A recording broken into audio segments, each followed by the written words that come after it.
नमस्कार, आप सभी का स्वागत है आपके अपने YouTube चैनल ज्ञान पहचान पर। और आज हम कक्षा 12 फ्लेमिंगो की जो बुक है उसमें से सेकंड जो पोएम है कीपिंग क्वाइट उसको पढ़ने वाले हैं।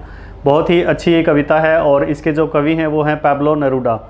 पैब्लो नेरूदा के बारे में थोड़ा देखते हैं। इनका जन्म 1904 और मृत्यु 1973 के अंतर्गत हुई और इनका जो जन्म है वो अर्जेंटीना के पराल शहर के मध्य चिली नामक जगह पर हुआ था। इनका मूल रूप से जो नाम था वो था नेफ्ताली रिकार्डो रेइस बासोल्ता, ये पूरा नाम था। और 1971 के अंतर्गत इनको साहित्य का नोबेल पुरस्कार प्राप्त हुआ। अभी जो इन्होंने जो हम कविता इनकी पढ़ने वाले हैं, बहुत ही अच्छी ये कविता है, मानवता को बहुत ही अच्छा ये संदेश देती है। और इस कविता का जो नाम है वो है कीपिंग क्वाइट। जैसा कि नाम से पता चल रहा है, कीपिंग का और क्वाइट का मतलब होता है शांत रहना। जी हाँ, ये जो कविता है वो शांति का संदेश हमें दे रही है। और इस कविता के कुछ पॉइंट्स मैंने लिखे हैं। इन पॉइंट्स को पढ़ने के बाद आपको इसी स्क्रीन के ऊपर ये सारे स्टेंजा 5 स्टेंजा आपको चलती हुई दिखाई देंगी। इन्हीं 5 स्टेंजा को मैं एक्सप्लेन करूंगा और आपको समझाऊंगा। तो एक बार इसके मेन पॉइंट्स देख लेते हैं। सबसे पहला जो पॉइंट है वो है सेल्फ इंट्रोस्पेक्शन। इस कविता में कवि ने आत्मनिरीक्षण करने के लिए कहा है। हर एक मनुष्य को आत्मनिरीक्षण करने के लिए कहा है कि हम अपनी जो गतिविधियाँ हैं उनको कुछ समय के लिए रोक दें और खुद का निरीक्षण करें। ये देखें कि हमारे अंदर क्या चीज़ों की कमी है, हमने क्या प्राप्त किया है, क्या खोया है, यानी निरीक्षण करना, सेल्फ ऑब्जर्वेशन, एक तरह से उन्होंने ये कहा है। दूसरा जो पॉइंट आता है वो है साइलेंस एंड कामनेस। कवि ने यहाँ पे ये कहा है कि हमें चुपचाप रहना है, साइलेंस शांति बनाए रखनी है। कामनेस का मतलब और भी शांति होता है, तो सेकंड पॉइंट जो है वो शांति से प्रतीक है। तीसरा जो पॉइंट है वो है म्यूचुअल अंडरस्टैंडिंग। यहाँ पे कवि ने क्या कहा है, देखिए ध्यान से सुनिएगा। आज के टाइम में संसार के जो अलग अलग देश है, वो सभी जो देश हैं उनके बीच में आपसी भाईचारा नहीं है, आपसी समझ नहीं है।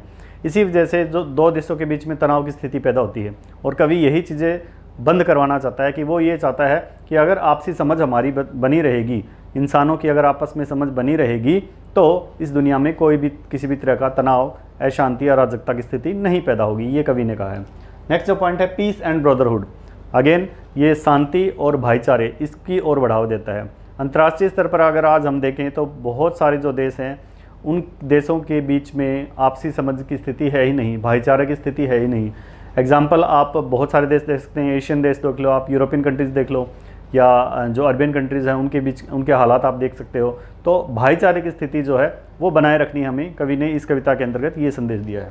नेक्स्ट पॉइंट है फिशरमैन और साल्टमैन। फिशरमैन और साल्टमैन जो है इसका एग्जाम्पल दिया है इस कविता में कवि ने, तभी तो मैंने इनके ये पॉइंट्स लिखे हैं। फिशरमैन मछुआरे को कहा गया है और साल्टमैन जो नमक इकट्ठा करने का कार्य करते हैं उन व्यक्तियों को कहा गया है। तो फिशरमैन को इन्होंने ये कहा है कि मछुआरे को मछली नहीं पकड़नी चाहिए, कुछ टाइम के लिए उसको वो प्रक्रिया बंद कर देनी चाहिए। और साल्टमैन को वो नमक इकट्ठा ना करने के बजाय वहाँ पे खड़ा होकर अपने हाथों के जो जख्म हैं उनको ज़रूर देखे, ये कवि ने यहाँ पे कहा है। और लास्ट जो पॉइंट है जिस पे कांटा लगा हुआ है वो है वार्स यानी युद्ध। जी हाँ, यहाँ पे कवि ने क्लियरली स्पष्ट मना किया है कि युद्ध की जो स्थिति है या युद्ध जो है देशों के बीच में, मनुष्यों के बीच में, वो पूरी तरीके से बंद होना चाहिए, ये कहा है कवि ने। तो आई थिंक अब आपको आइडिया आ गया इस पोएम में के अंदर हम क्या पढ़ने वाले हैं। यही पॉइंट्स है इसके सारे। आप समरी आए या फिर आप इसको आपको शॉर्ट्स में ये कविता पूछी जाए तो आप क्लियरली इसमें ये पॉइंट्स बना के लिख सकते हो। पॉइंट्स के रूप में ज़्यादा लिखोगे तो ज़्यादा अच्छा, आपको मार्क्स अच्छे मिलेंगे। ठीक है, अब ध्यान से देखिएगा, मैं आपको स्क्रीन के ऊपर ये सारी जो पोएम है ये पढ़ के बता रहा हूँ। एक बार रीडिंग करेंगे हम इसकी, फिर इसका मीनिंग समझेंगे। तो पहली जो स्टेंजा है जो आपको यहाँ पे दिख रही है, इसको मैं पढ़ रहा हूँ, ध्यान से देखिएगा। Now we will count to 12 and we will all keep still for once on the face of the earth. Let's not speak in any language, let's stop for 1 second and not move our arms so much. ठीक है, अब इसके अंदर सबसे पहला word आया count, का मतलब होता है गिनना, राइट। और एक चीज़ और आई है स्टिल, STIL। ये जो स्टिल वर्ड है इसका मतलब होता है स्थिर होना, चुपचाप, मोशनलेस हो जाना। एंड फेस आपको पता ही है, सरफेस का मतलब धरातल। तो कवि क्या कह रहा है, देखिए, अब हम 12 तक गिनेंगे और मोशनलेस हो जाएंगे। 12 तक गिनना यहाँ पे किसको संकेत कर रहा है वो आप देखिए। घड़ी की जो सुइयाँ हैं वो 1 से लेके 12 तक की काउंटिंग करती हैं। वो घड़ी स्टक होती है 1-1 घंटे के अंतराल से, तो एक दिन के अंदर जो 12 घंटे जो हैं वो घड़ी की सुइयों की ओर संकेत कर रहे हैं।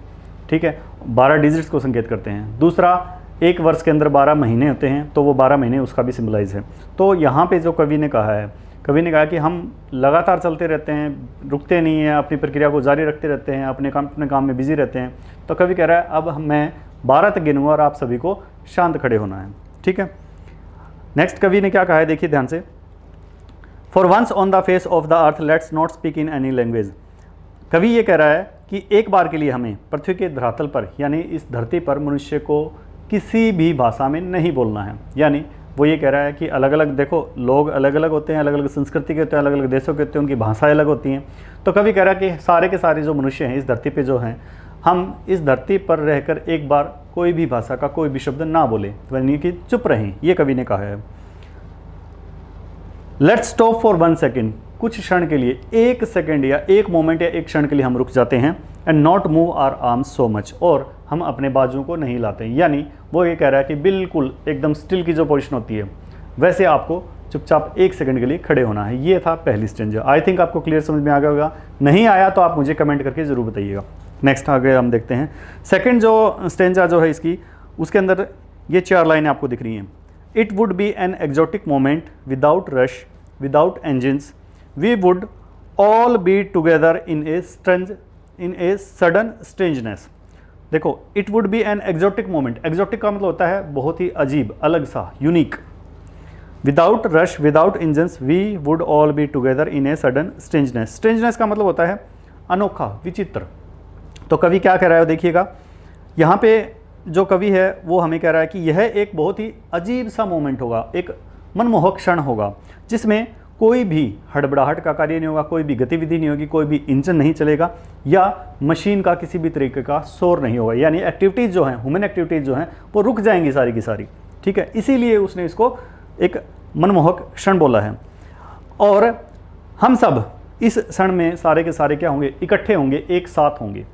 क्लियर हो गया पॉइंट, लिख रखा ना, we would all be together. Be together मतलब एक साथ होना। इन ए सडन स्ट्रेंजनेस, यानी इस अनोखे विचित्र मोमेंट या क्षण में हम सब सारे के सारे जो मनुष्य हैं वो सब एक साथ होंगे। ठीक है, ये सेकंड स्टेंजा थी। अब थर्ड स्टेंजा मैं पढ़ के बताता हूँ, आपको दिख रही है यहाँ पे ये 4 लाइनें again. Fisherman in the cold sea would not harm whales and the man gathering salt would look at his hurt hands. मैंने यहाँ पे आपको 2 पॉइंट लिखवाए थे ना, फिशरमैन एंड साल्टमैन, वही एग्जाम्पल इन लाइनों के अंदर है। फिशरमैन इन द कोल्ड सी, ठंडे समुद्र के अंदर, कोल्ड सी का मतलब ठंडे पानी के अंदर, सी का मतलब समुद्र, तो ठंडे पानी जो समुद्र का है उसमें मछुआरे व्हेल मछलियों को नहीं पकड़ेंगे। व्हेल्स यहाँ पे मछली की एक प्रजाति है, तो कवि कह रहा है कि मछुआरे अपनी ऐसी क्रिया को रोक देंगे, वो व्हेल मछली को नहीं पकड़ेंगे। और द मैन गैदरिंग सॉल्ट, और जो मनुष्य नमक इकट्ठा करने का काम कर रहे हैं वो would look at his hurt hands, वो अपने जो चोटिल जो हाथ हैं उनकी तरफ वो देखेंगे। तो ये दोनों एग्जाम्पल यहाँ पे क्लियर हो गए होंगे आपको। क्लियर होगी तीसरी स्टेंजा? ठीक है, कुछ भी समझ में ना आए आप मुझे कमेंट करके ज़रूर बताइएगा। नेक्स्ट नंबर 4 है, देखते हैं। ये देखिए ध्यान से, यहाँ पे क्या लिखा है, those who prepare green wars, wars with gas, wars with fire, victory with no survivors, would put on clean clothes and walk about with their brothers in the shade doing nothing. बहुत अच्छी बात है, देखिए ध्यान से क्या लिखा है। यहाँ पे एक शब्द यूज हुआ है ग्रीन वार्स, जो पहली लाइन के अंदर है, ग्रीन वार्स। ग्रीन वार्स का मतलब है पर्यावरण के खिलाफ जो युद्ध होता है उसकी हम बात कर रहे हैं। वार्स विद गैस लिख रखा है, यानी कि इसका मतलब है युद्ध में जो जहरीली गैसें जो प्रयोग कर रहे हैं। वार्स विद फायर, फायर का मतलब क्या होता है, आग, यानी युद्ध के अंदर हम अग्निशास्त्र जो इस्तेमाल करते हैं, बम गोले इस तरह के इस्तेमाल करते हैं, उनकी बात कर रहे हैं यहाँ पे। तो देखिए क्या लिखा है, वे जो पर्यावरण के विरुद्ध युद्ध करते हैं, those who prepare green wars, wars with gas, wars with fire, victory with no survivors. वे जो गैसों से युद्ध करते हैं, जो अग्नि से युद्ध करते हैं, तो वे विजय तो प्राप्त कर लेंगे, लेकिन इन युद्धों में क्या होगा, कोई भी जीवित नहीं रहेगा, यानी सारे के सारे इसमें खत्म हो जाएंगे। तो हमें इसकी तरफ ध्यान देना चाहिए। इसीलिए कवि ने क्या कहा है कि वहाँ पे पीस एंड ब्रदरहुड की बात कही गई है। ठीक है, आगे देखिए क्या लिख रखा है, would put on clean clothes and walk about with their brothers in the shade doing nothing. अब कवि क्या कह रहा है, हमें ये युद्ध नहीं करना, तो करना क्या है, हमें साफ सुथरे कपड़े पहनने हैं और अपने संपूर्ण मानवता के साथ में, अपने भाईचारे के साथ में एक दूसरे से मिलकर और वृक्षों की छांव में बैठ जाना है। यहाँ पे शेड लिख रखा है ना, and walk about with their brothers in the shade. In the shade का मतलब पेड़ों की छांव के अंदर हमें बैठना है, डूइंग नथिंग, कुछ नहीं करना है, वहाँ पे शांति से चुपचाप बैठे रहना है। ठीक है, ये थी 4th स्टेंजा। आई थिंक आपको ये समझ में आ गया, चौथा पार्ट इस कविता का जो है। अब हम 5वें पार्ट को देखते हैं, आप ध्यान से देखिएगा, यहाँ पे आपको ये चीज़ें दिख रही हैं। What I want should not be confused, with total inactivity. Confuse का मतलब आपको पता ही होगा, द्वंद्व की स्थिति होना या किसी चीज़ को गलत तरीके से समझ जाना। What I want should not be confused with total inactivity. यहाँ पे टोटल इनएक्टिविटी दर्शा रहा है डेथ को एक तरह से, यानी मृत शरीर को। तो कवि कहता है कि जो मैं चाह रहा हूँ आप उसका अंदाज़ा मृत शरीर से मत लगा लीजिए। मैं ये नहीं कह रहा कि मर जाएं, मैं ये कह रहा हूँ कि शांत हो जाएं, मोशनलेस स्थिति में हम आ जाते हैं कुछ समय के लिए, ये कवि ने कहा है। Life is what it is about, I want no truck with death. तो यहाँ पे देखो ट्रक विद डेथ का मतलब होता है संबंध बनाने की बात कर रहा है यहाँ पे। जीवन तो जैसे चलता है वैसे ही चलना पड़ता है, लेकिन मेरा यहाँ पे कहने का अर्थ है हम सिर्फ और सिर्फ डेड होके ना रह जाएं। हमें क्या करना है, आपसी भाईचारे शांति के साथ रहना है। हमें अपने आप को मृत नहीं समझना, बल्कि चुप रहकर, साइलेंट रहकर अपने आप का निरीक्षण करना है और हमें इस युद्ध की स्थिति से बचना है। ये कवि ने कहा है इसके अंदर। आई थिंक क्लियर समझ में आ गया होगा। नेक्स्ट देखिए क्या लिख रखा है इसमें। If we were not so single minded about keeping our lives moving and for once could do nothing, perhaps a huge silence might interrupt this sadness of never understanding ourselves and of threatening ourselves with death। यहाँ पे single minded का मतलब क्या है, एक ही चीज़ पर ध्यान केंद्रित करना। ह्यूज एक शब्द आया है, देखिए लिख रखा है ना यहाँ पे huge, perhaps a huge silence। तो जो ह्यूज है, ह्यूज का मतलब होता है बहुत बड़ा, विशाल, ठीक है। इंटरप्ट का मतलब रुकावट या बाधा डालना, थ्रेटनिंग का मतलब धमकी देना। तो कवि क्या कह रहा है, if we were not so single minded about keeping our lives moving and for once could do nothing. यदि हमारा सिर्फ एक उद्देश्य ये होता कि जीवन को चलते रहने का होता, ना रहा होता, तो हम केवल क्या करते, कुछ क्षणों के लिए निष्क्रिय होकर शांति का अनुभव करते। तो वह शांति लिख रखा ना, perhaps a huge silence might interrupt this sadness of never understanding ourselves, यानी वह शांति उस उदासी को भंग कर देती जो स्वयं को न समझने और मृत्यु के खतरे से वो पैदा हो जाती है। उस उदासी को वो शांति खत्म कर देती। ये कहा यहाँ पे कवि ने कहा है, राइट। शांति और निष्क्रियता के जो क्षण हैं, यानी कि हमें मोशनलेस रहना है और चुपचाप जो रहना है, ये जो क्षण है हमें, ये क्या करते हैं, हमें अपने आप को समझने में हमारी सहायता करते हैं और साथ साथ दूसरे लोगों को भी समझने में भी ये हमारी सहायता करते हैं। क्या ये बात क्लियर होगी यहाँ तक? नेक्स्ट देखिए। Perhaps the earth can teach us as when everything seems dead and later proves to be alive। देखिए प्रकृति भी तो ऐसा ही करती है। कुछ टाइम के लिए जब प्रकृति में पतझड़ का मौसम आता है इस धरती के ऊपर, तो सारे पत्ते गिर जाते हैं, मोशनलेस हो जाती है प्रकृति, लेकिन जैसे ही बसंत ऋतु आती है तो फिर से खिल उठती है। तो कवि कह रहा है हमें इस धरती से सीखना चाहिए। Perhaps the earth can teach us as when everything seems dead and later proves to be alive।